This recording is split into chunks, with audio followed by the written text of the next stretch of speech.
రాత్రిపై సంతతి కొరకై అహోరాత్రములు తపస్సు చేసే వానర కేసరి కేసరి కుల సతి కడుపు పట్టగా జనించినాడు సమాన బలోద్ధతుడు సంయుతుడు అంజనాసుతుడు పవననందనుడు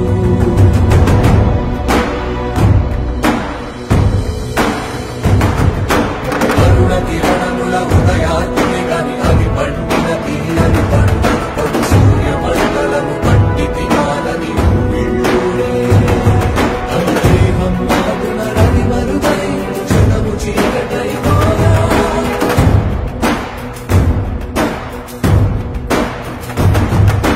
అది అమరేంద్రుడు గమనించి తన ఐరావతమది రోడించి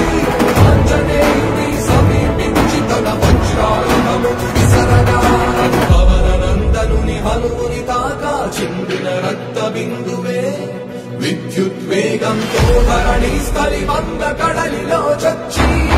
వంద కడలి అట్టడుగున గల శ్రీరంగ శుద్ధి గర్భము చేరి